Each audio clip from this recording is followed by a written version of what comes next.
Good evening, ladies and gentlemen. I am Kimberly Jeffries Leonard, the Vice President for Administration for the Black Women's Agenda, Inc. On behalf of our President, Guinevere Catchings-Hess, welcome to the Black Women's Agenda. I Am the Change, a step-by-step guide to entrepreneurial economic empowerment webinar series, sponsored by the Coca-Cola Company.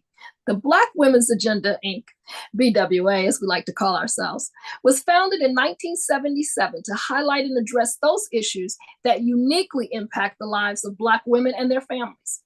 Currently celebrating our 47th year, BWA continues to work tirelessly to serve millions of women in the areas of education, health, and economic empowerment, working with and through our 24 national collaborating organizations.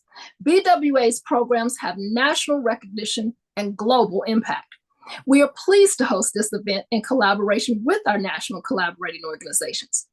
This month-long webinar series is a continuation of our financial webinar series that was launched last year.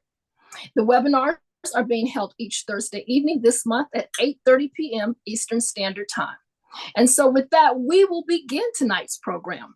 I am so pleased to now introduce our instructor, and after his panel discussion, I will introduce our esteemed panel, and I'll serve as the moderator. So let's get started. Our instructor, Martin Booker, brings a wealth of experience and expertise in financial education, where he successfully led various financial initiatives for AARP Incorporated. His focus on investing, Social Security, retirement planning, budgeting, and more has significantly contributed to the organization's mission of serving its membership base. Martin completed the Certified Financial Planner program at Georgetown University, equipping him with the skills to teach others about money in a practical and actionable manner. He served as the instructor for our previous three-part economic empowerment series, and you have seen him on our previous webinars. Please join me in welcoming Martin Booker. Martin. Thank you. Thank you for that welcome, Kimberly. I really appreciate it. And I'm so excited to be here with everyone and to just have this conversation about entrepreneurship. Today, we're having a very exciting conversation about capital, and really understanding how do we find capital, how do we manage our capital when we have a business, right? So big business, small business, what are we going to do when it comes to leading our finances, getting our finances so that we can start, we can grow, we can maintain that business that we want to maintain. So that's what we're going to talk about all day today. Is just simply our guide to capital in today's economy, where things are changing consistently. The ways that we're able to find funds has changed significantly. We've found opportunities where people are investing specifically in our minority businesses. But it's always not always still not always enough. So we're going to have a great conversation. Please, as we have this conversation, use the Q&A function within this within Zoom, or if you're on YouTube, feel free to put your questions in the chat, and we'll be answering questions throughout our time here. And just make sure that you hang around to hear from our esteemed panel. We have some folks who have been here, who's raised funds, who've led successful businesses and still leading successful businesses. So while I'm going to talk about some of the content, if you want to hear from some folks who have done it and done it over and over again, make sure that you hang around to hear the real life stories and hear some of the experience of our panelists today. So to start off, just want to give a quick disclaimer. We are, I'm giving out general guidance today. I'm going to share information about getting capital, running, how to fund your business, how to make sure that you maintain that business and sustain that business financially. So that's where I'm going to focus, but I will not be giving specific legal or financial advice. You want to make sure that you are talking to your lawyer or you're talking to an accountant if you want to get specific financial advice, because all of our journeys are going to be different. The entrepreneurship journey, the personal finance journey, they're all different for every last one of us. So you want to make sure that you're talking to someone who can hear your story, understand where you are, and be able to give you advice tailored towards your specific situation. And with that in mind, here's what we're talking about today. We're going to talk a bit about the funding landscape. I'll just give you some context around funding, around the funding landscape, some of the things that are an issue, some of the things that are amazing opportunities. Then we're going to talk about some of the funding options for small business owners. I want to talk about some money mindset and personal finance practices. Those are some important pieces. And then I want to give you a real life story and just kind of talk about what we've seen from a small business that's still up and running. And then I'm going to share some resources before you get the opportunity to hear from our amazing panel today. And with that, let's get started. So when we think about the landscape when it comes to Black businesses and funding, one of the first things that I want to mention is just what we've seen, despite over $50 billion of a commitment when we looked at the diversity and equity and inclusion programs that was supposed to be committed, we noticed that less than 1% of funding from venture capitalists has gone into Black and brown female funded businesses, right? So as far as what they've received, although y'all have been some of the fastest growing groups of entrepreneurs. So while we know that y'all continue to start more businesses and have more businesses, the funding from venture capitalists to scale those businesses or to start those businesses has not been there, or has not it has not translated the way it was supposed to. Now, when we talk about how we're seeing Black women fund their businesses and start their businesses, we see that 70 to 80% of Black and brown female businesses have been bootstrapped. And what does that mean? That simply means that you self-funded your business. So from a combination of your own revenue, from personal savings, from disposable income, so from your day job funding your dreams, and then credit cards. We've seen that that's been the way that the majority of Black and brown female-owned businesses have been funded. So it's just simply whether that's been your choice or if that's been the circumstance that's been put in front of you. We have seen that that's how it's been done. The majority of Black and brown women-owned businesses have been done that way, and a part of it is a part of what we saw in the first slide, right? That access to capital has not been there. We've seen kind of the issues there with the denial rates on loans, smaller loan amounts, and in some cases, the limited banking relationships. So these are all different reasons why we've had to fund these businesses ourselves, right? We've decided, hey, when I get paid, that's when I'll buy more inventory, or I'll pay for the software just out of my paycheck. People are putting on credit cards and or just using other liquid savings to fund their businesses. And then the last thing that I'll mention is that for female-owned businesses, you generated more than $8 billion in payroll. So when we're talking about who's $8 billion that's going into helping out households, to keeping people's lights on, right? Taking care of families. So while you're finding the money to run your businesses, we know that you're creating businesses and creating opportunities in upwards of $8 billion that to take care of people. And just how telling is that, right? So 70 to 80% of folks have of women of color have created their businesses or have funded their businesses in these ways, but you're still providing opportunities and jobs for so many people. Like, how incredible is that, right? So these are just a couple of things that I wanted to mention to just kind of set the stage. And as we talk about this and as you think about this, these are some of the things to know that y'all are creating the jobs while not getting the funding, right? Or the opportunities that some others are getting. So, and in thinking about this, when you think about, how you lead your business, how you run your business, and we think about some of the ways that we want to fund our business, we want to think about, all the things that come into play there, right? So, with bootstrapping your business or not providing equity and things like that, some of the things that you're setting yourself up for is you're preparing to possibly retain 100% control of your business. Is that what you prefer to do? Are you in a position where you want to grow and scale slowly and affordably? That may be something you want to consider if you're deciding to bootstrap. Or are you in a position where you want to see exponential growth and aggressive growth in a fast way? And in that case, you may decide that, hey, I want to, fund my business in a different way. I want to go for a much larger loan. And these are all your options, right? But it's a matter of your goals and where you want to be and how you want to lead your business. So these are different things to think about when you're trying to decide what you want to do next. Now, when it comes to some of the funding options, so as we just talked about those opportunities, if you want to look beyond bootstrapping, what are some of the things that you can do? Where are some of the places you can go? I'm just kind of walk through some of these and tell you about the different strategies and what they are, right? So a venture capitalist, right? This is one of the places you can go if you were looking for funds, a VC or venture capitalist. And it's usually an investor who's going to provide some startup capital for you, or if they see that there's high growth potential. So if you're going into a business and they see that, hey, this is a growing market, this is an opportunity for you to truly build. This is where an individual can invest in your business because they see the opportunity for the growth. And a lot of times they're going to exchange some equity stake in your company. So they'll want a percentage of your company in order to provide you with the funding so that you can grow your business or scale your business. Now, the next one we'll talk about is equity crowdfunding. So this is where individuals will tend to invest.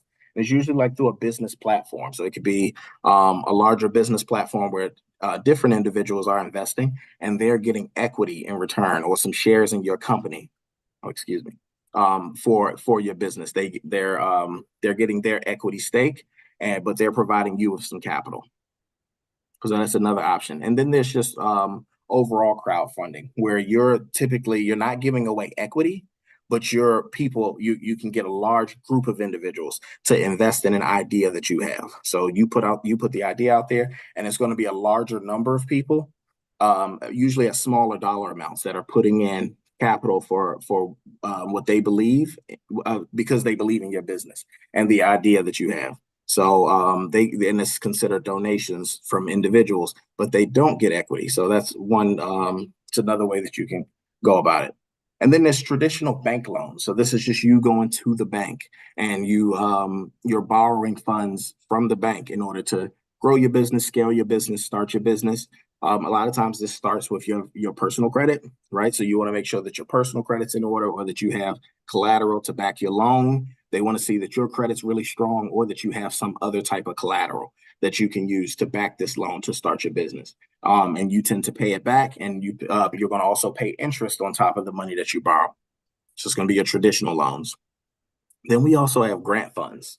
So with grant funds, that's going to be a non-repayable fund. So this is, you've applied for a grant, you get the grant for your business or your individual. A lot of times it's coming from the government, it's coming from nonprofits or some other type of corporation, because they want to look at things like research or innovation, or you may be doing work in community development and they see the benefit in that for the community. So they'll provide you with a grant. So usually you're filling out a grant application, and you're getting those funds and you don't have to pay them back.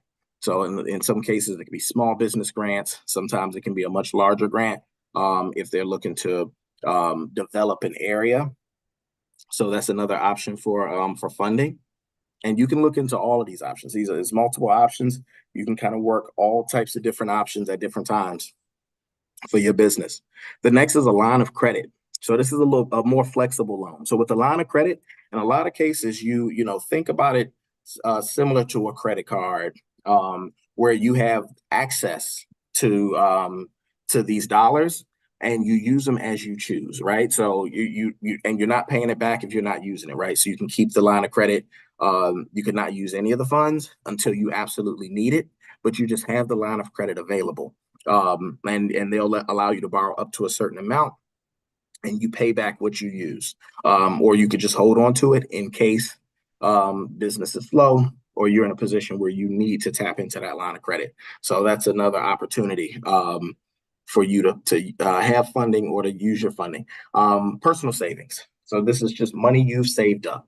Money you've saved up in many different ways, but these are some of the funds that you have personally that you decide that you want to use to fund your business. So and then the same with business credit cards. This is, you actually taking out a credit card and having this credit card for business expenses. It could be short-term expenses, maybe buying materials, supplies for your business. It could be buying inventory, things like that, or paying certain bills. But this is something that you could also have there. And then there's accelerator programs. So these are programs where there are organizations who will put you through a program to work with you to prepare you to scale your business, or to see your business continue to grow and expand.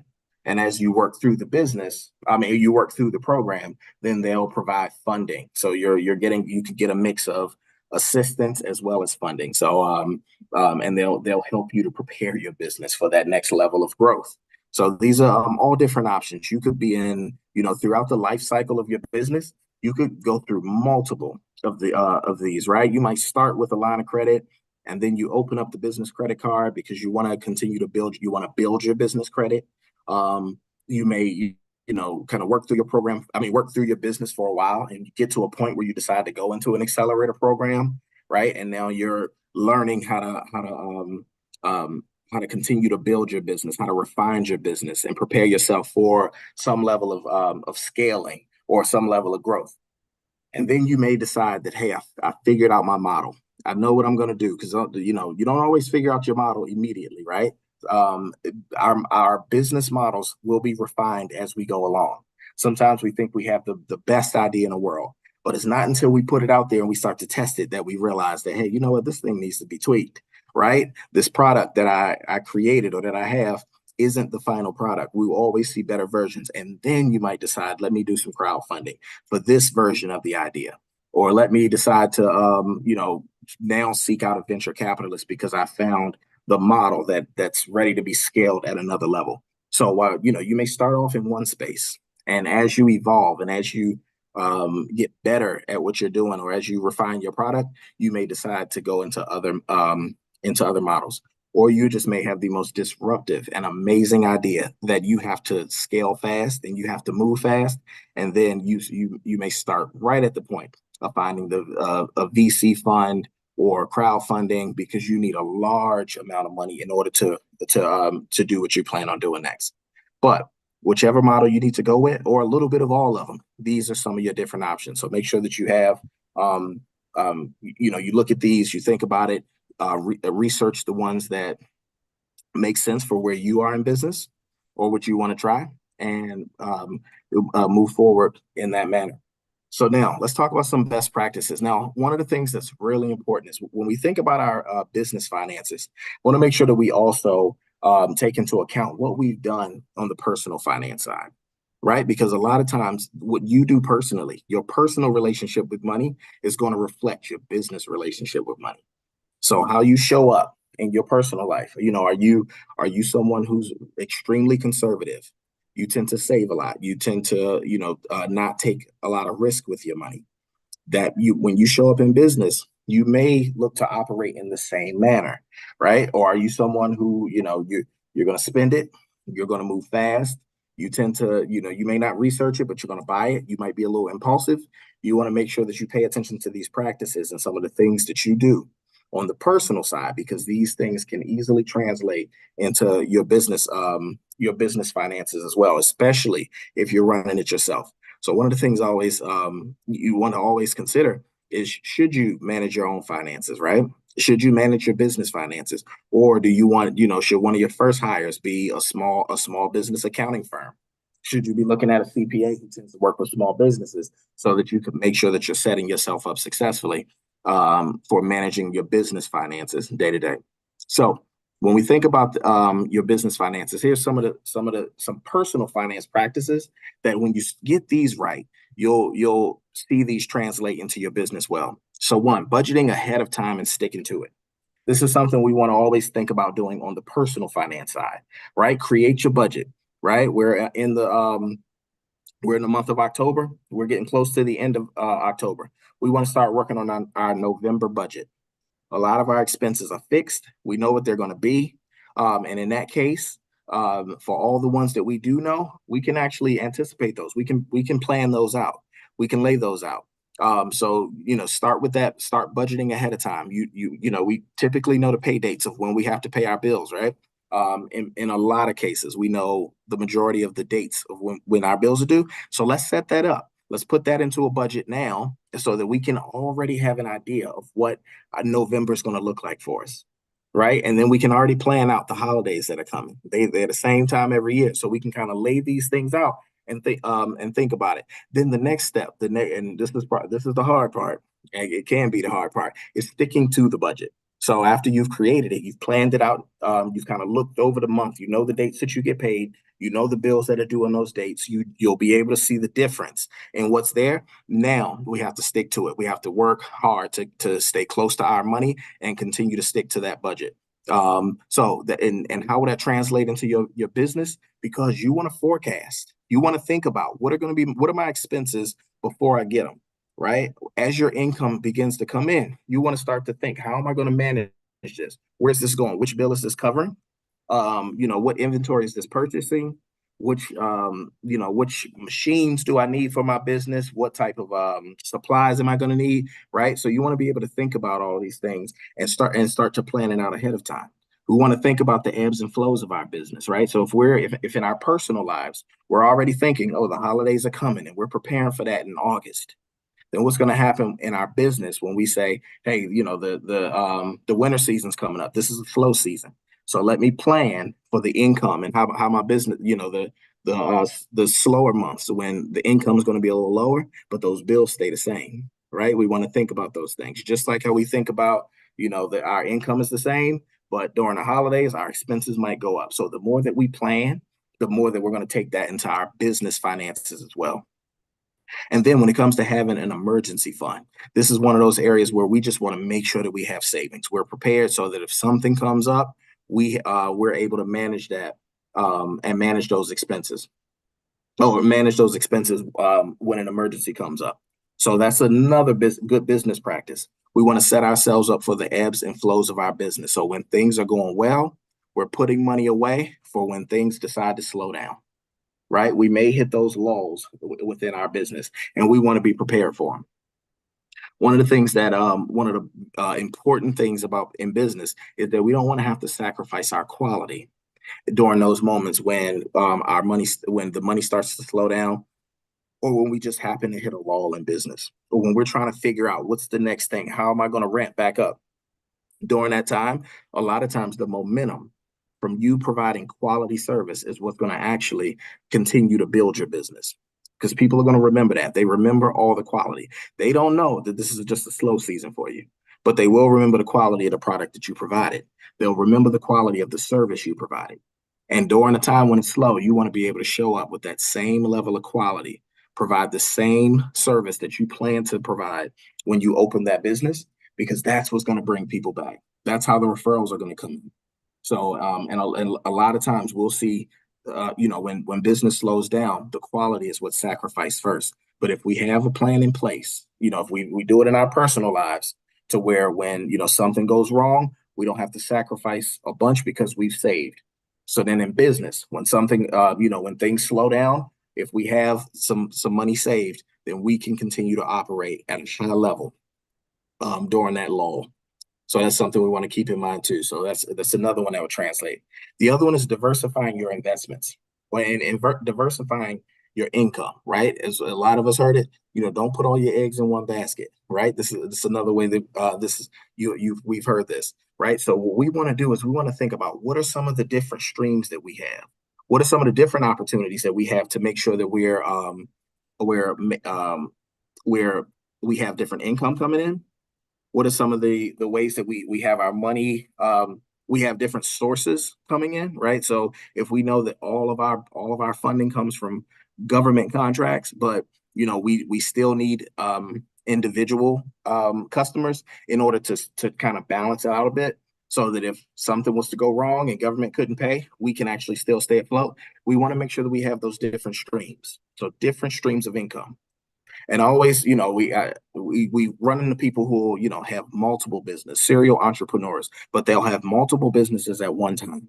And I always caution people to just think about this. You don't have a stream of income unless it's flowing. So you have to have something coming in consistently for it to be a stream of income. So when we talk about diversifying our investments, that's also our investment in time and our investment in our resources. And our time is one of our biggest resources. If you're putting time, energy, and effort into multiple projects at once, or multiple businesses at once, we want to make sure that they all have a flow. That stream of income has to continue to flow. So, it's always a good time to do an assessment on your income streams, on your product SKUs, right? If you're selling products, do you have more than one product? Because if that one product was to go out of style, or that one product was to slow down significantly? Do you have more? Do you have more services? Do you have more than one that's working in your favor? And you may start off perfecting one and getting one thing right, but then you want to think about what happens next. And we see it in so many industries where we'll start off with providing one service and a great service, but then we start to figure out, how do I continue to expand? If I want to think about how I'm going to grow and how I'm going to scale, then what else can I offer? Right? Can I offer a course as well as a product? Can I then add a service in there? Right? So then now I have three different things happening. And then you have something to evaluate. You look at them all and say, okay, who's buying these? Who's interested in this? Right. And if something's not working, we take it back to the drawing board and we may have to change it up. Right. But that's where the research comes in. That's where we start to learn what's working, because if all of our eggs are in one basket and that basket just happens to tip over, or that basket's no longer here, then we could end up in trouble. So we want to set ourselves up the same way we would do with our investments. We wouldn't want all of our wealth in one thing, in one stock, or just in our home, right? Or so when we have it in multiple places, then we know that if the value was to go down in one space, we have it in others. So we want to think about that for our business too. How do we diversify? How do we add additional streams, even within the same business? How do we do that? And if we are working multiple businesses, let's step back and evaluate and say, are any of these actually growing? Which one's the fastest growing? Which one is actually lucrative? Which one's flowing for me? And that, and you can put energy there. And sometimes we have to make the hard decision of letting go of some of the ones that are not working in our favor. So so these are a couple of personal finance practices that can translate into our business practices. Now let's talk about some of the business practices that are going to work for us. Some of the things that we want to do, some of the things that we want to think about, so that we're making sure that we're successful in business and with our financial habits. So first, a banking relationship. Do you know your banker?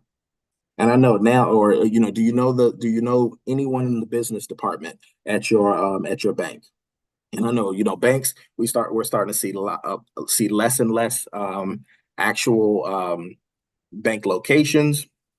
You're seeing less tellers, but we want to create those relationships where we can. Do you want to work with a small business who may be able to who learn about your business, really understand your product? They may be an online advisor, but you create that opportunity to meet with them monthly or quarterly. Sometimes just to talk about your business activities, talk about your goals, talk about some of the issues that you're having, and talk about some of the constraints that are there, or new opportunities that are coming. Because what's going to happen is you're sharing this information, any new products that they know about, any opportunities that they've heard of, they may be able to share those with you. And in that case, they're setting you up to be able to be successful. But also you have the relationship, so you know who you can call. When something goes wrong with your account, you have an actual name, right? You have an actual person that you can speak to work with. So, and as the bigger banks become move further and further away from those opportunities, then that's where you may want to look at some of your smaller banks, some of your what they call CDFIs, community development financial institutions, right? These are much smaller places where their goal is to focus on community development. And with these opportunities, you can create the relationship so that you can talk to an actual person, build a connection, and you have someone who's thinking about you. When's the last time you had a banker that reached out to you, right? When they thought about a speaker or thought about someone to work with. So you want to build that relationship. A lot of things work by way of relationship, right? Sometimes it's just who you know. So you want to start there. That's always a good place to start, is with a good banking relationship. Another one, try not to exceed 30% of your credit limit. So this is one that actually works in personal finance as well. So this idea of, as you're using credit and building your credit, trying to, if you're using business credit cards, try your best. Sometimes those credit card interest rates can be as high as 25 or 27%. So, the less of the credit that you're using, the better, right? That's less that you're paying to them.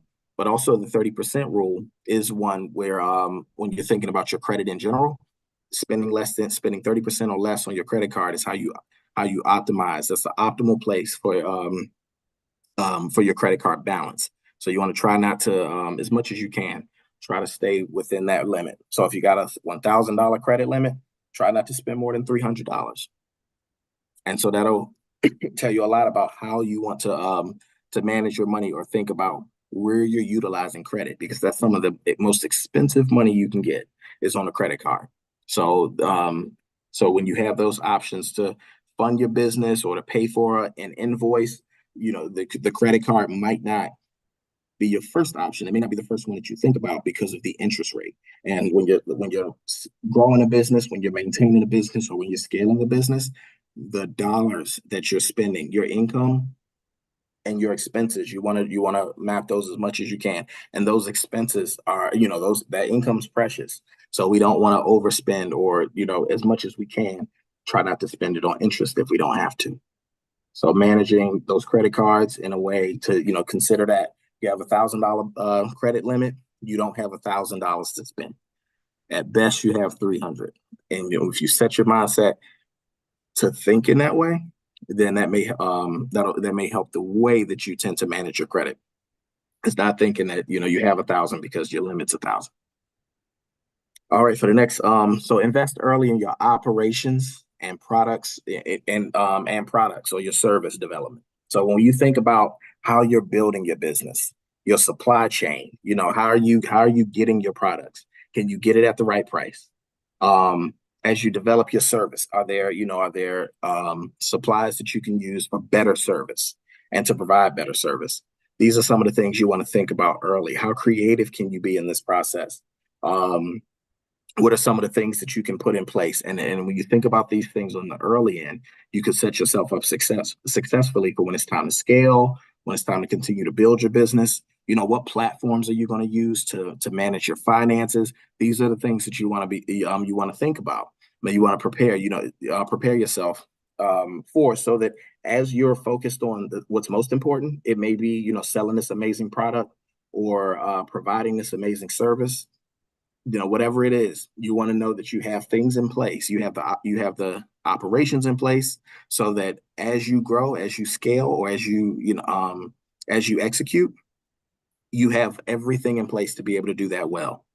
And then when it's time to grow, or someone's ready to invest in your business, you're not scrambling to try to figure out, what do I do next, or what do I put in place for this growth. So that's one of the things that you want to also think about, is how am I preparing myself to provide the best quality service and have the things in place so that I can do so successfully. What are the programs you need? What apps might you have to invest in early so that you can be successful, right? If you're running a financial services business, is there a platform that you can use to help maintain your records, to keep your clients' information in place? To help to automate some of the things that you have to do, right? That's one of the things when it comes to keeping your customers, or communicating with your customers. Are there ways that you can do that successfully? What can you put in place to make sure that, after every vending event, or after every big event that you have, that you're not sending individual emails yourself, right? What can you possibly put in place to do this successfully?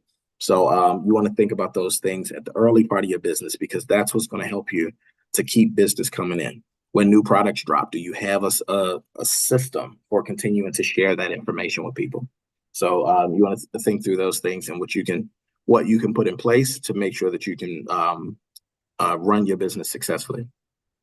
And then lastly, read your financial statements. Stay connected to it. I always say, stay close to your money.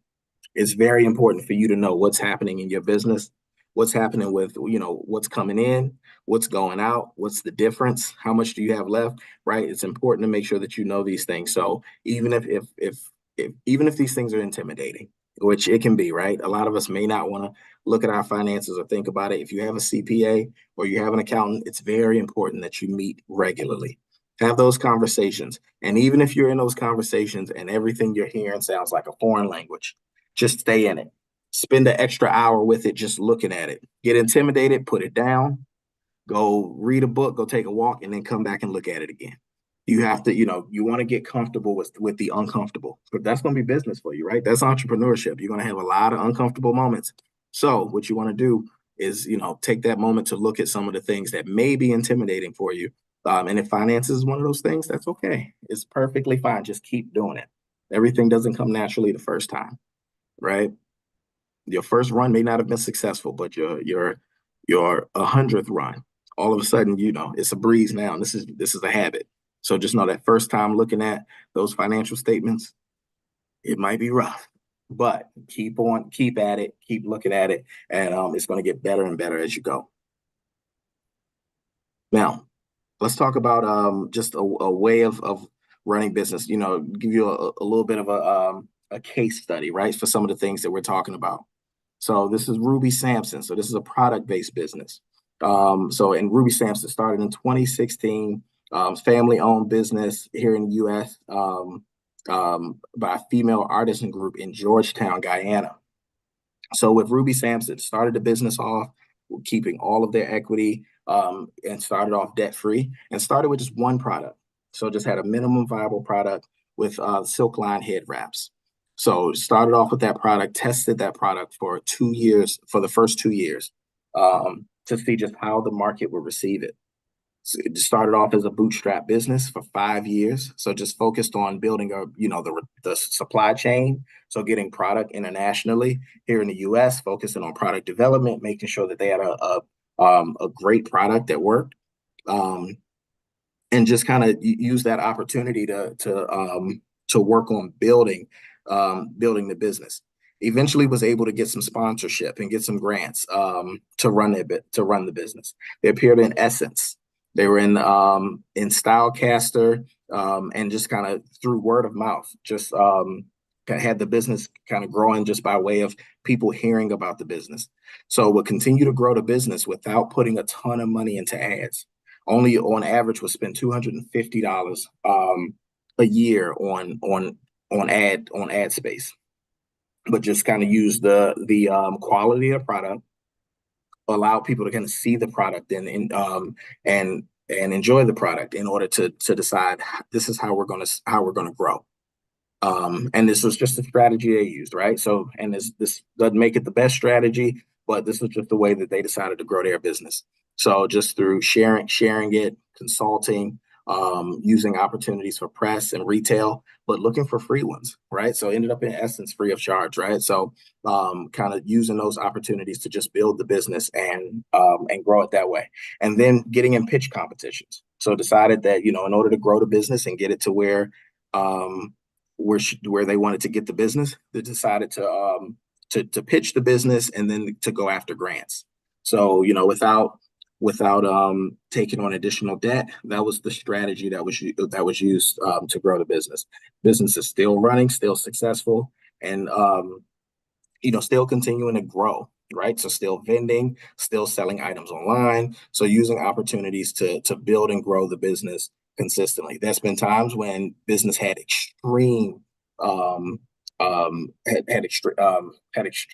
busy times, to the point of, considering, how do we sustain this? Do we grow it? Do we continue to use those funds to create more product, to do other things? And in some cases, it was a state of course. Let's continue to save some of this money and bank this money so that when it's time to continue to when we do run into those slower times, we still have these funds available. So this is just some of the things that they were able to do through Ruby Sampson and continue to do through the company, but decided to run the business with a debt-free model and grow the business consistently over time, as opposed to scaling in a significant way. They eventually won a grant that helped to expand to the international market and create a talent pipeline. So the product is created in Guyana, and then it's sold here. So it was a way to get back to the family roots and create more of a market and help to fuel the economy in Guyana, so that and run a business here. So a great way to kind of bridge the gap between where you're from and where you are now, and continue to sell products. So so with the grant funding and through pitching, that helps to continue to build. And now the company actually provides scholarships to the local community in Guyana. to create their product. So, found a way to continue to give back and to serve others and create opportunities for even more seamstresses to have jobs and have opportunities. So, that's just one story of amongst many of ways to start a business and grow a business. And we've heard others where people have, started, may have gotten a loan or may have, and have scaled their business significantly. And hearing from the ladies that are going to speak on the panel, you'll get to hear about some of the opportunities to grow businesses in different ways that we've that people have funded businesses. So, some of us may start it from the dollars that we have and grow it as we can. And others may take out a loan and may have had exponential growth because they decided to go big.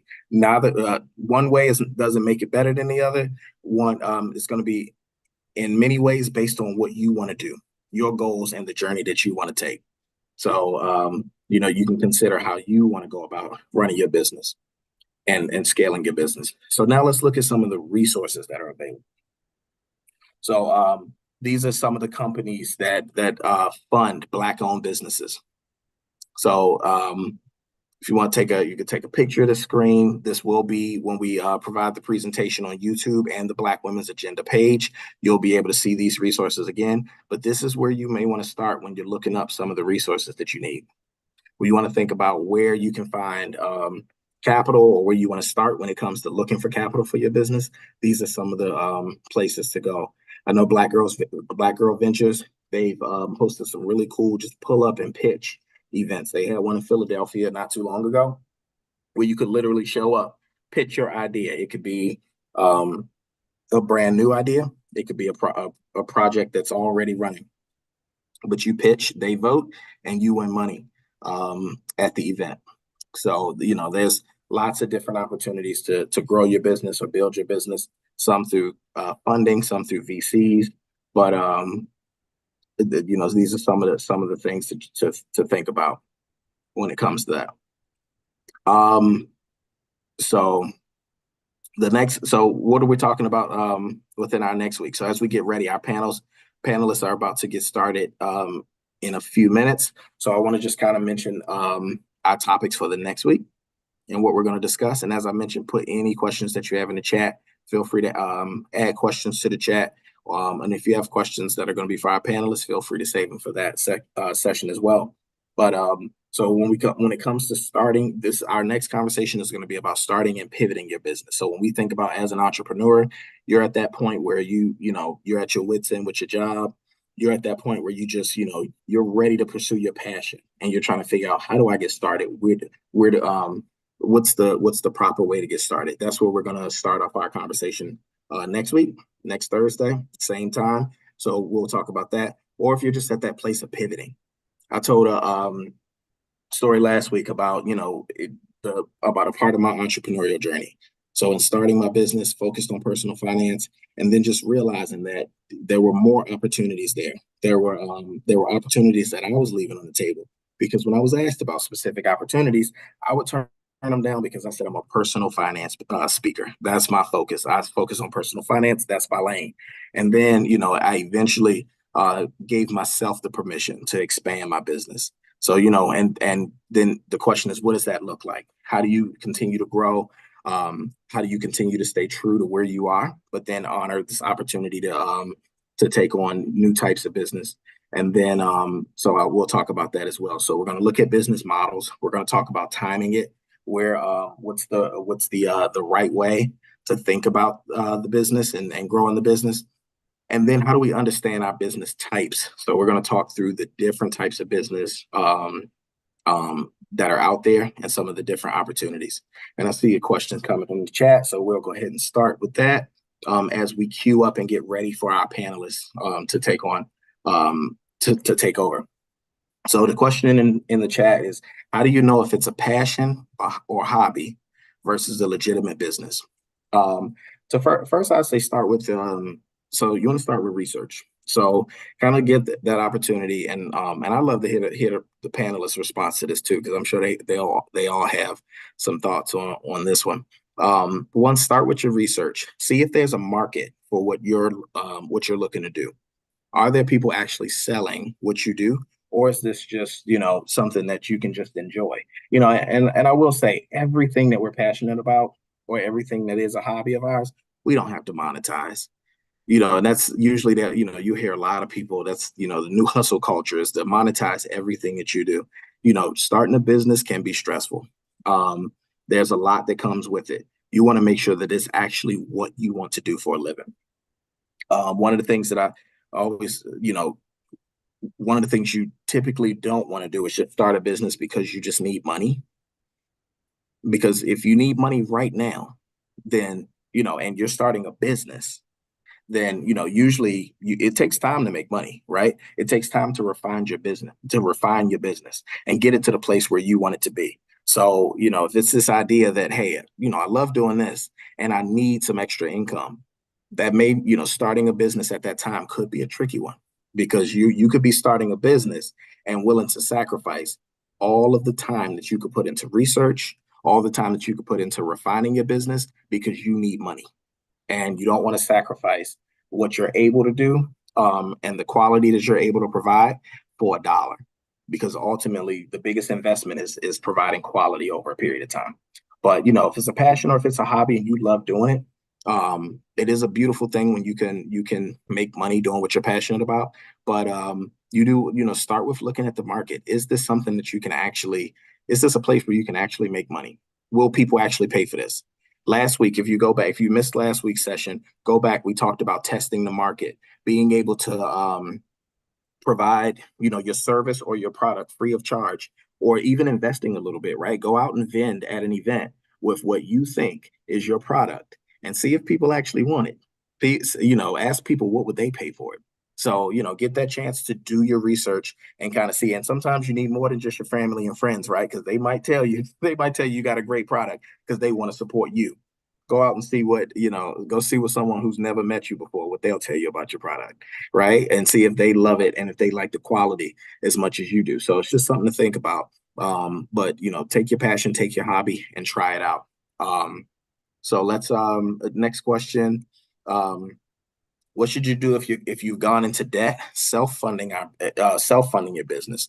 Are there financial opportunities to get loans and grants to help us get out of it, or and scale our business? Okay, so if you've gone into debt, self-funding, I'd say one of the first things you want to do is think about where are you in a position where you can cut some expenses, or where you can start to rely on less debt to manage your expenses. I mean, to manage the business. What's causing you to go into debt? Do you have just really high operating costs and the income's not coming in? You may want to do an assessment. This may be a good time if it's a small business. Go to a small business development center. We have there's small business development centers nationwide. You can go in and talk with someone. You can actually work with a business coach, right? And have them help you to assess your business, find out where you are, what's working, what's not working, and kind of look at your finances. You may want to if you need to, get you a CPA or get some outside counsel from someone who can look at the finances of your business to figure out where you are, and what's causing the debt that you're in, right? In some cases, I get it. We take big swings. Every big swing doesn't always land. And if that's the case, you may be in a position where, you may just have to scale back. You may have to think about, how do I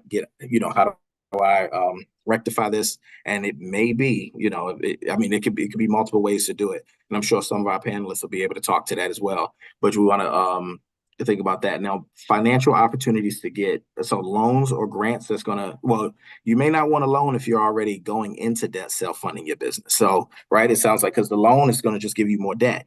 So that's another, so you want to think about a few things. Is it the quality of the product, to where there's not enough income coming in, or the quality of the service? Is it the market, or where the product is being sold? Is that causing the issue? It could be multiple things. So it's a good time to possibly get a business assessment and slow down on the debt that you're using and the type of debt that you're using. Are you using credit cards? That's very expensive debt to fund a business. And if it's a matter of just you're very ambitious, you really want to get to it, you may have to slow down, take a moment, recalibrate, work with a business coach, talk to an accountant, and to see what can be done there. There may be some grants, not to necessarily get you out of debt, but to accelerate your business. So you want to make sure that your product is strong enough. Do you have the quality product that someone wants to fund? Because that's what you're going to get the grant for. You may not get a grant necessarily to get out of debt. And we are getting close to time, so I'll try to quickly get through these, or I'll actually save them for the panelists because I'm sure that they can answer a couple of these as well. Funding opportunities and resources available for franchises. I'm not 100% sure, so I'm going to hold on answering that because I'm not 100% sure of the answer for that question. All right, what is the responsibility of an accountant? How does the professional benefit you? And other than income taxes. So you may have an accountant. So you can have two things. You have an accountant and you can have a bookkeeper. Usually two different roles. Your bookkeeper is managing your day-to-day. Your accountant is more so looking at all of your finances to make sure that you're taking advantage of all of the tax benefits that you can. There are a lot of tax benefits that you may have as a business. And if an accountant in a lot of ways is going to provide more of that information than you may know yourself. So it's worth at least a conversation. Lawyers, accountants, they're very important people to have a conversation with. And I'm going to hold the last one for the panelists so that we can get started. And Kimberly, I'm going to pass it back to you. All right. Thank you, Martin. I was so engrossed in your lesson that I think I almost forgot to turn my camera back on and my microphone back on. Thank you so much for that excellent lesson. I know those of us who are entrepreneurs and those of us who are not, I mean, these are just really good business practices and good personal finance practices that we can employ in each aspect of our life. But as an entrepreneur, I'm very happy to hear some of these things that I certainly needed to hear.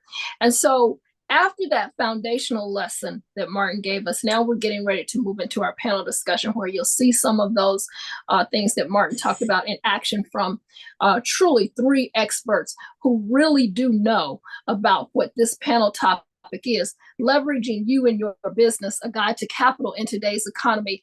Basically, how are you going to build capital? So it is my pleasure to introduce this illustrious panel of entrepreneurs.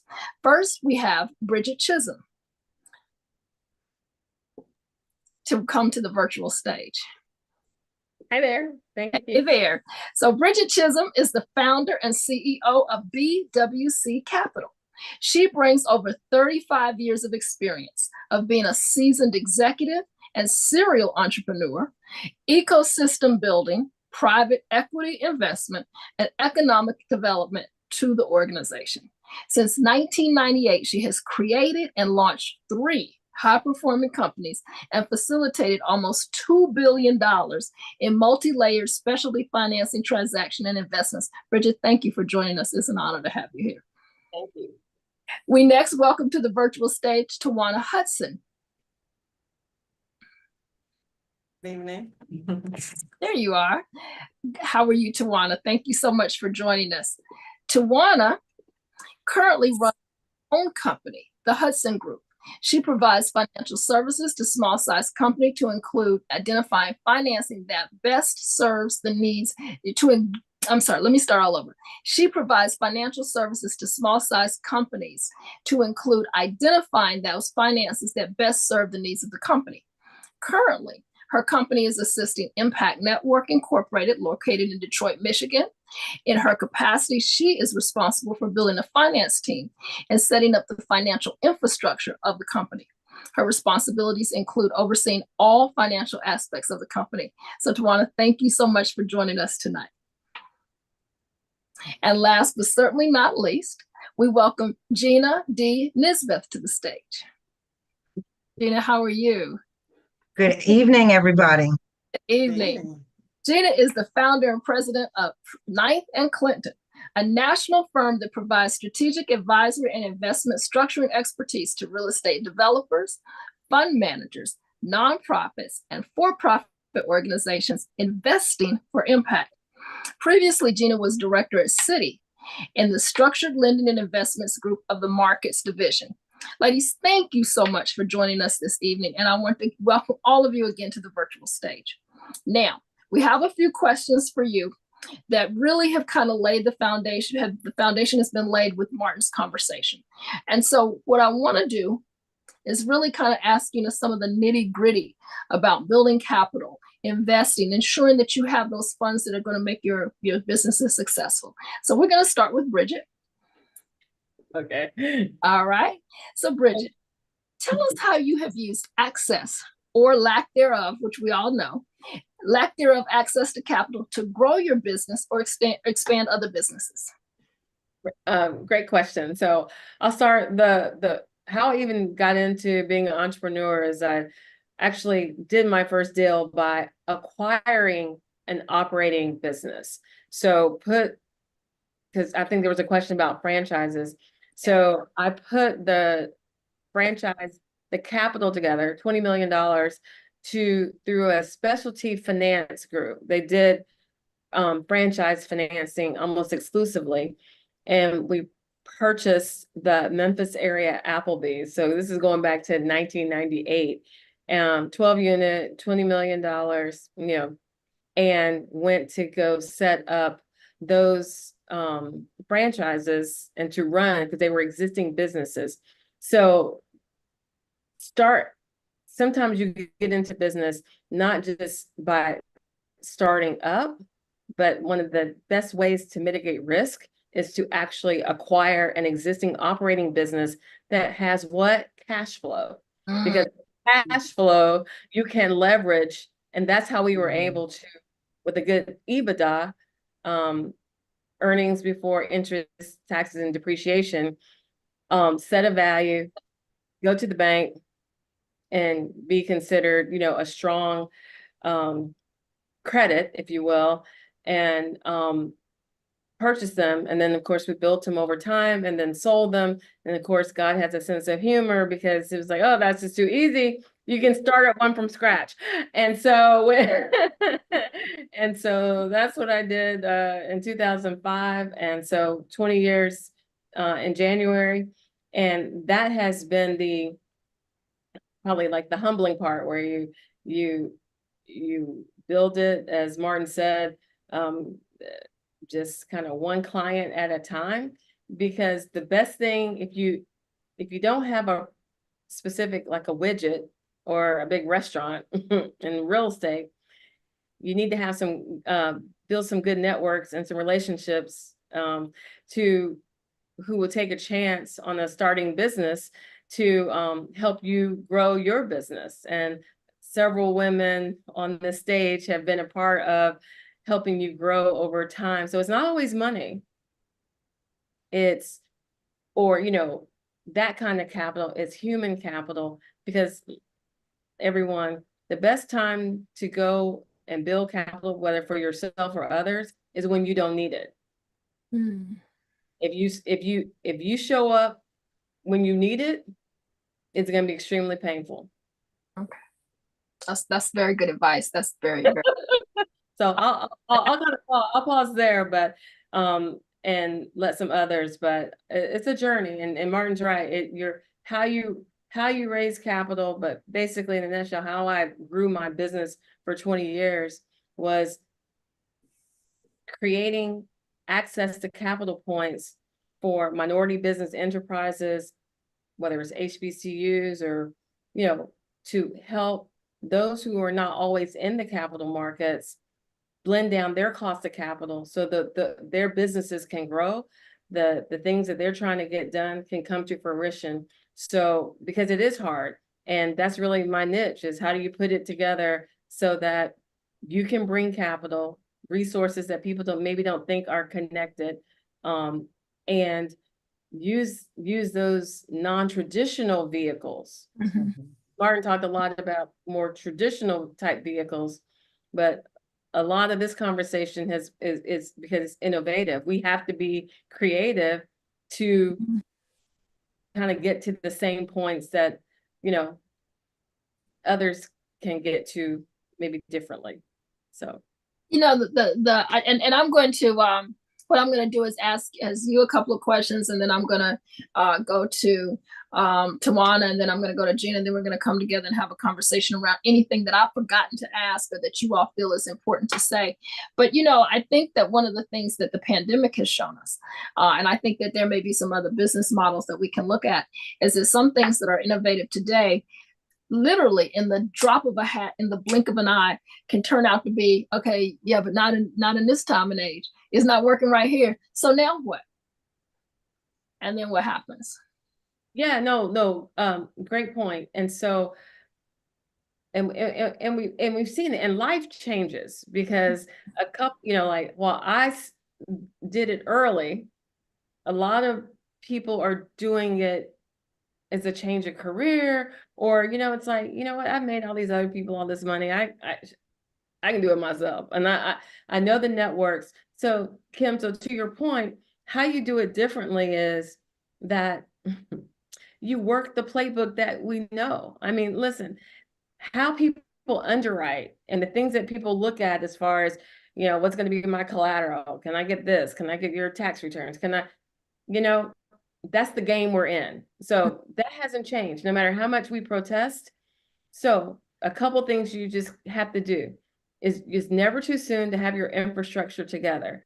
And when I say infrastructure, it means you gotta sit down and know these cash flow projections. I don't care if you have zero, because in 2005 I had zero. And I had to figure out how, with 3 mortgages and a whole bunch of other stuff, what am I going to have to do? And you start laying it out. How many subscriptions do you really need, right? You know, and how many do all the kids in the household need?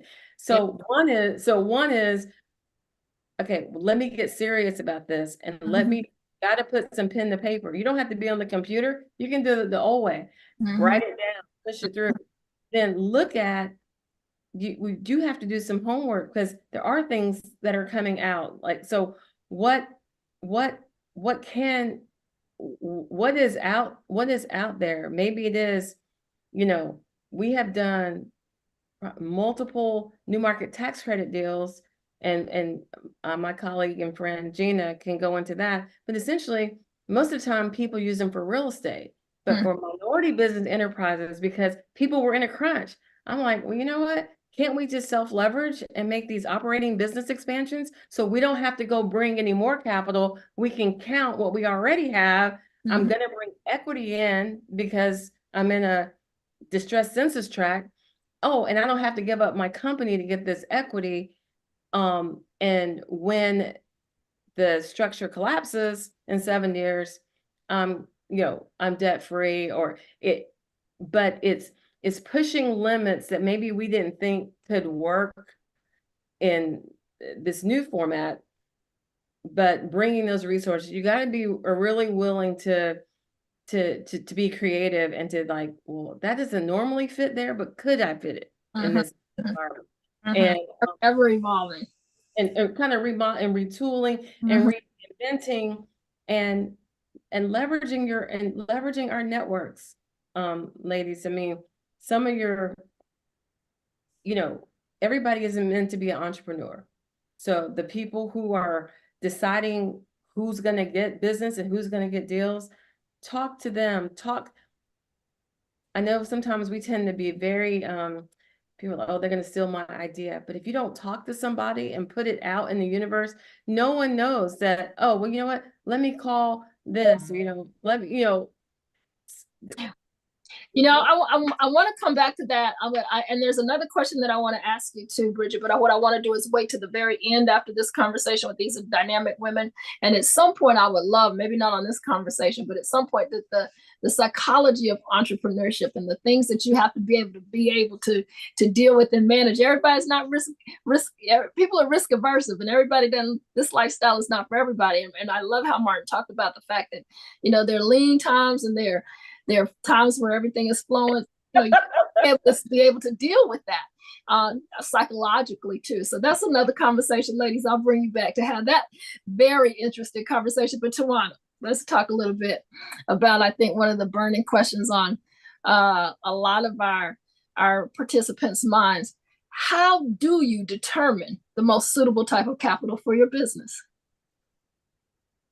Great question. You certainly have to look at where you are from a business standpoint, whether you are in the initial phase, you're in a growth stage, you've been established. Once you've determined that, then, look at your projections, and that's one of my strong suits. So you kind of have to know, what is your cash in, your cash out? What's your bottom line? How much risk tolerance do I have, whether it be from a debt financing, a traditional loan? If you want to go into equity, what are you willing to give up in terms of an equity ownership? But at the end of the day, it comes back to really knowing what is your risk tolerance for what you want to achieve. And then what are you trying to finance? What is your pitch? What is it that you are going out and saying, this is what I need this capital for? But before any of that can happen, to my very first point, you have to know your cash flow and your debt tolerance. And without that, it's really hard to move forward. Now, in my line, what I see a lot is, okay, we want $25 million, but they have no idea what the numbers are saying and whether they could even sustain a $25 million line credit, whatever they may choose to do.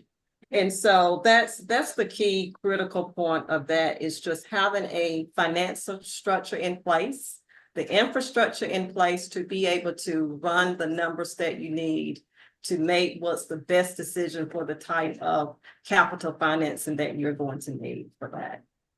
That's very interesting. I love how you gave that example of, we all want $25 million, but we don't even understand what that really means when you start breaking that down in the most basic of steps. And I think that we're in a culture where, we get a lot of things in our feeds. If I get another thing in my feed about, somebody who had this great idea and now they're a millionaire after 3 weeks because of this, I'm like, okay, well, how'd she do that?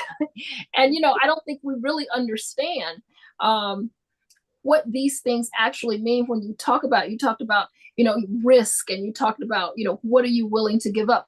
I think, some of us are what we call Shark Tank novices. And so we have, that's our business acumen right there. Okay, we watch every season of Shark Tank, so we know it all. But I don't think people really, really understand exactly what it means when you talk about, what are you willing to give up? What are you trying to, what do you have in place that you can leverage for this? And so tell us how to really leverage and strategically leverage this capital to scale your business without overextending your resources, or, like you said, diluting your ownership. Absolutely. So in the first presentation, you talked about different ways to do that. So certainly one of the ways to do that is with your own money. Mm-hmm. You're 100% ownership. You're there. That may be what you have. But one thing I think where people may miss the mark a little bit is, think about strategic partnerships or joint ventures. What other businesses are out there that complement what you're doing that you may be able to collaborate with? And so you share in the risk as opposed to your business taking 100% ownership of all of the risk for that. And a lot of times we don't want to share. We don't want to share our ideas, but that's one method that's out there, because I always say we're stronger together when we're unified. Mm-hmm. And so that's one way to look at it. And again, grants that was mentioned before, those don't require you to give up any ownership.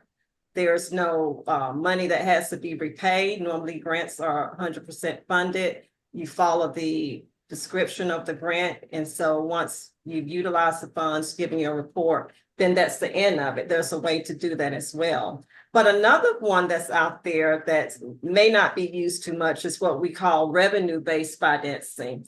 And so you may be able to raise capital based on paying investors a part of future revenues. Mm-hmm. So that's a little different from just having an equity stake in your company. So not so widely used, but it is an alternative that's there for, smaller businesses that they can use to do that if they would like to do those things as well.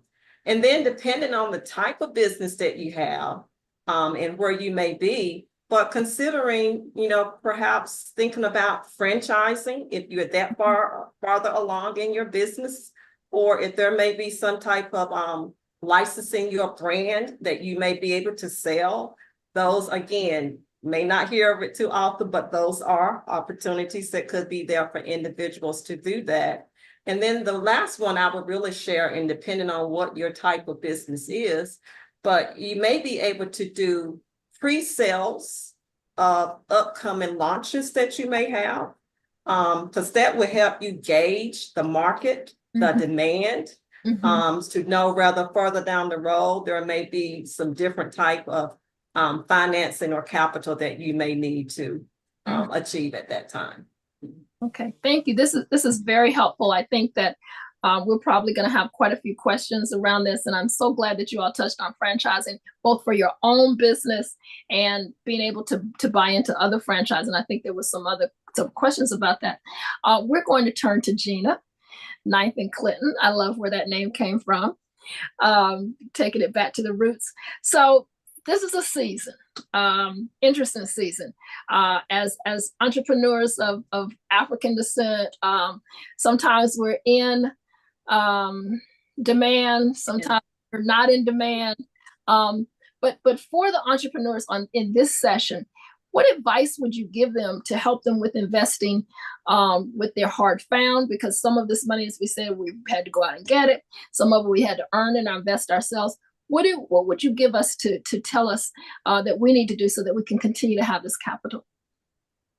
Thank you so much, Kimberly. I would love to answer that question. I actually did want to, if it's okay, just for a second, I want to add that to the conversation, or for conversation, that I don't know that there's anything wrong with potentially giving up equity in your business if you know that you plan on selling it for a whole bunch of money, and then that frees you up to go and build another business.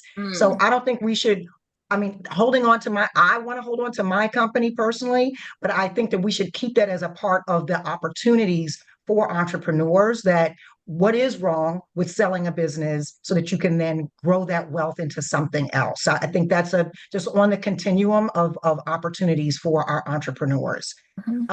So I wanted to answer your question. I wanted to kind of go back to, I know we've talked about this before, but what were the reasons why you started the business? And that is important in terms of how you invest in the company and with the company's funds. So again, I look at myself in my personal situation, and Bridget touched on it. She and I have worked together for a number of years. I worked for a bank for 25 years, started my own company at 55 and a half.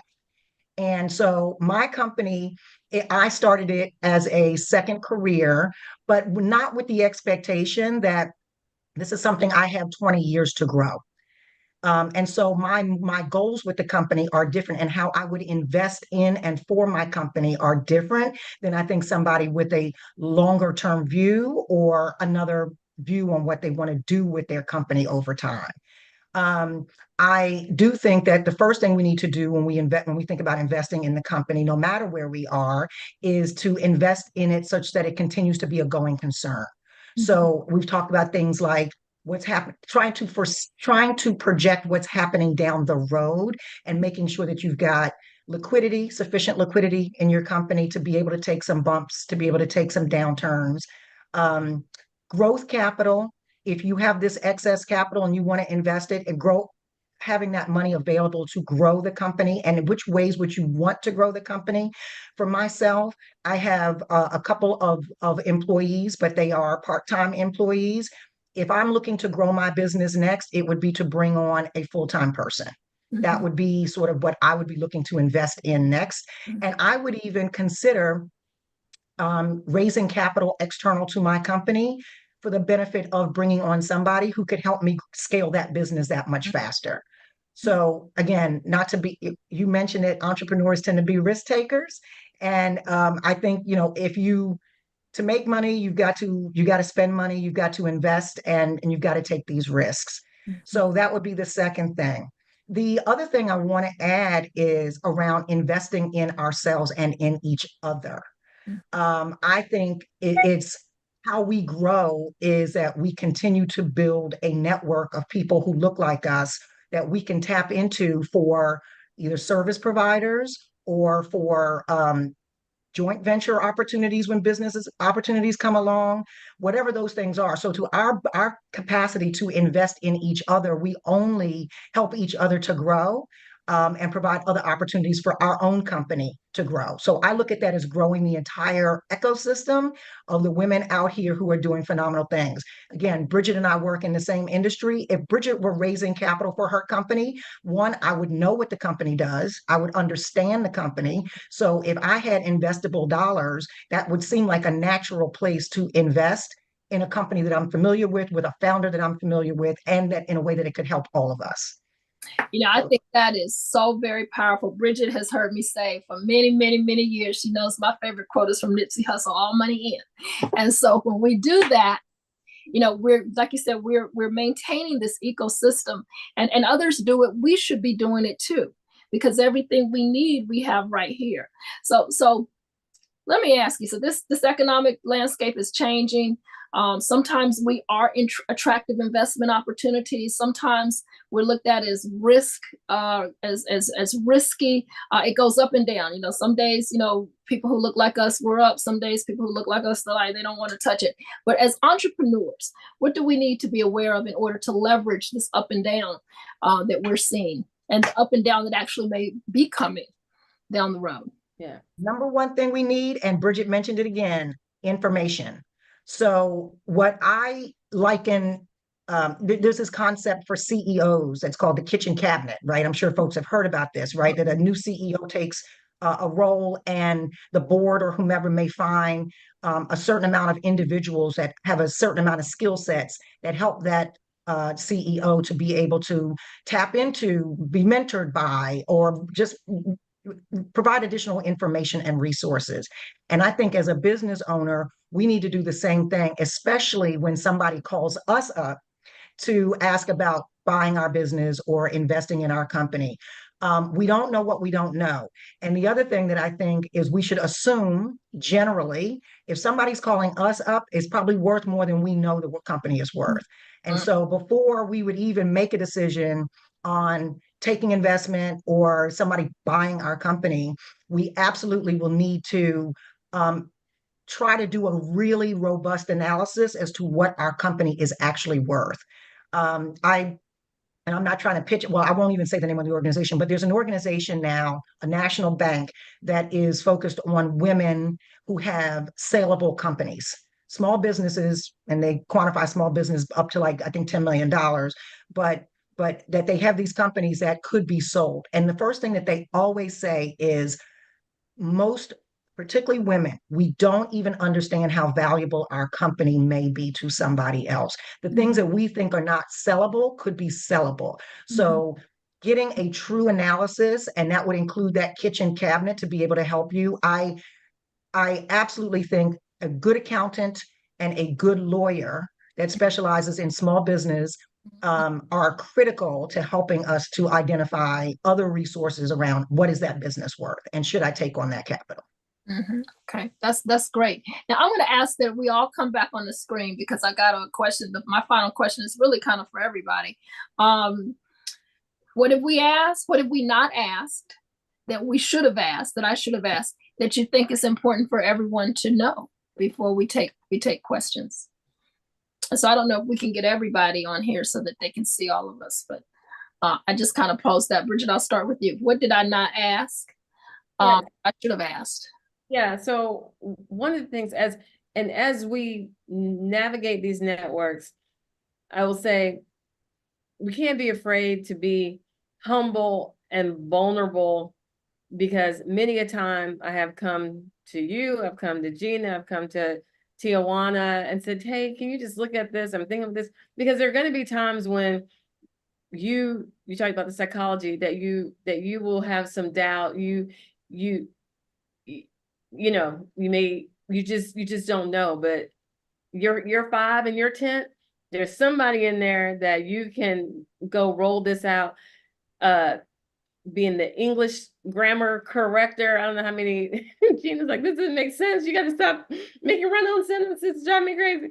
But and so really use your network, and it's okay. You're not expected to know everything, you know. But if you have to be the only one that knows anything, you can just not ask any more questions because you're not going to be successful.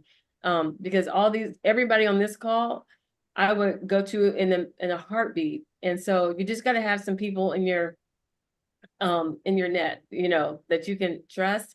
And at the stages that you're going to, your wealth manager, your private banker, you know, we all kind of got focused on like what I would call your traditional operating account banker.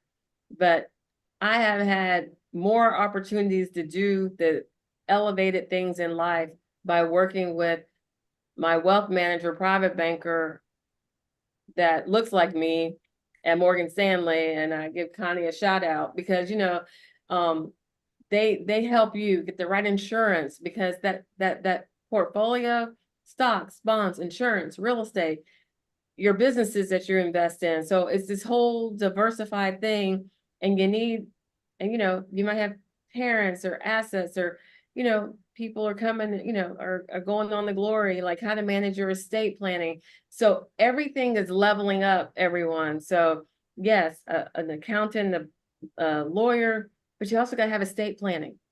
You know, you got to care about the death tax. You got to care about what the capital gains are. I mean, so all these things that you don't think are germane to you are all germane, and you got to start factoring all that in. It's a good position to be in, but don't be afraid and push the people that you're working with, and you may outgrow some of them, and it's okay. I love that. Even professional lawyers, you know, everybody, you know, when you're doing your research and you're asking questions and people are like, I don't know, I don't think, you know. Okay. All right. We heard that. Thank you, ma'am. Tijuana, did I not ask that you think we need to know? I just think for all the women on the call, it's just wherever you're located, it's just knowing within your location where your resources are, what your resources, where to find them. And to Bridget and Gina's point is having a network of colleagues, of friends that you can reach out to with whatever questions or to bounce an idea. I can't emphasize how critical that is, because again, it's most often it's the networking, it's who we know as to how these deals get done. Yeah. Thank you. Gina. So I will answer the question that was in the chat.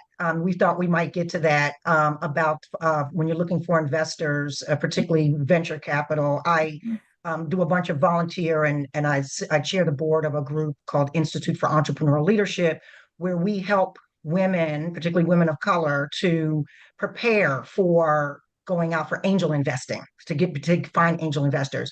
And I say it in that context, as well as when I was a banker at Citibank, when somebody comes to me for capital, for loan or debt, for debt or equity, you get one time in front of those folks.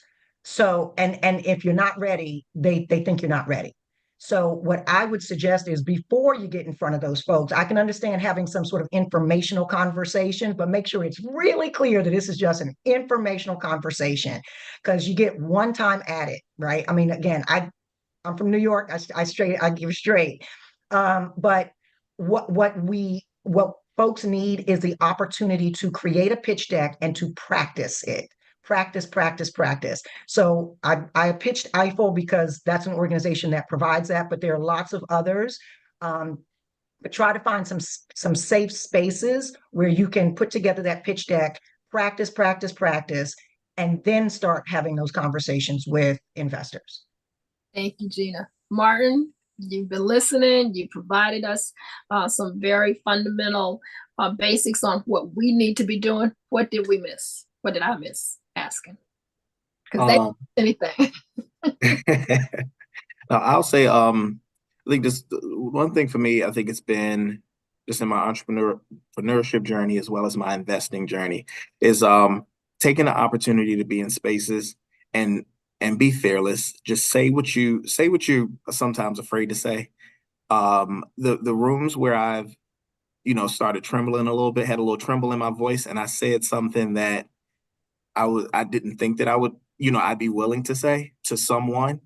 Those are some of the best opportunities that have ever come my way. I remember standing in a room a year ago, to almost a year ago today. I'll be back at this conference next month, and actually in 2 weeks.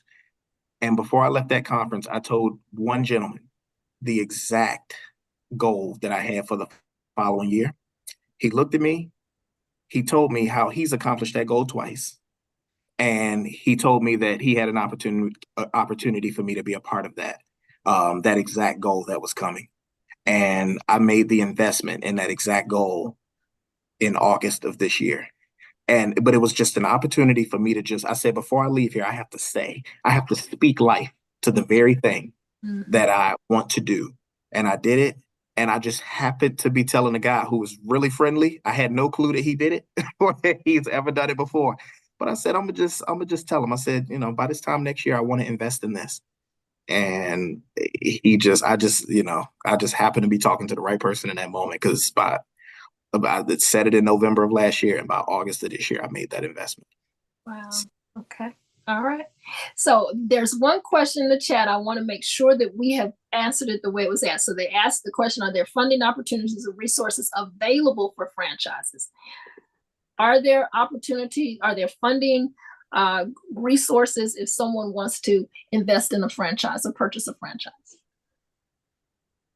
Well, I mean, since I've done it a few times. So yeah. So one, yes. And normally, so I'll answer it two ways. If there's a franchise that you're interested in, normally you have to buy the development rights if you're not buying one that is in existence. And you have to qualify whatever the financial requirements of that particular franchisor are for those unit acquisitions. Some of them don't allow you to do a single ones. You have to do a multiple unit. And so there are financing companies or just like their banks that do franchise financing. That's their specialty. And they tier the brands. So, tier 1, you get better rates than they consider risky. And it's across, whether it's food and beverage, hospitality, gyms, anything that has kind of like a franchise tag to it. And they can be done through the SBA, has some programs. You can also, depending on your community, bank, or if it's in a redevelopment area, there may be some economic development incentive type vehicles to do that particular franchise if you're bringing the real estate or, you're activating a space. So again, to Ms. Hudson's point around knowing what you're going to do with the franchise. Are you really buying real estate and you want to put something that's going to be a good operating business? That's one strategy. Or you're like, oh, I saw these existing, Burger Kings, and somebody sent me a deal book, and I'm going to look at buying, 40 of them. And so I need to go to the commercial lender or specialty group to buy them. So it really kind of just depends on, franchising is broad, just like any of the other topics that we talked about. But yes. Thank you for that. So I don't think we have any other questions for our panelists. I want to be able to make sure that people know how to get to you. I think we have some slides for these phenomenal women and this one great man that we to be able to contact them. And we have their websites, and I think the slide will come up. The website and their contact information. Yep, there you are. That's Bridget Chisholm, Bridget W. Chisholm, BWC Consulting. There she is. All right. Next slide. All right, there's Ms. Hudson, Tijuana Hudson, owner of the Hudson Group. There she is, and her contact information.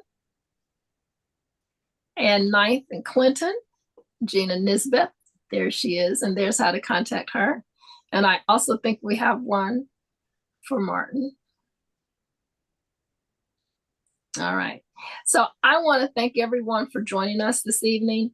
This has been truly enlightening, and I hope helpful to you who have joined us. It has certainly been helpful to me. We want to invite you to join us for our next conversation, which will be next Thursday at 8:30 p.m. I know that's Halloween, but hopefully trick-or-treating will be over by then if you do indulge in that, and you'll be able to join us. So please register and tune in. We will be talking more about step-by-step entrepreneurial economic empowerment. And I want to thank again our instructors, our panelists, our sponsors, our national collaborating organizations who have supported this work. And I also want to thank all of you again for joining us. It is not an easy choice to be an entrepreneur, but it is very rewarding if that is the path that you choose to go down. And so thank you so much for those of us joining on Zoom, Facebook, or YouTube. And I want to thank again our phenomenal panel, our phenomenal instructor. And I look forward to seeing all of you next week. Thank you. Thank you all. Yeah. Awesome as usual.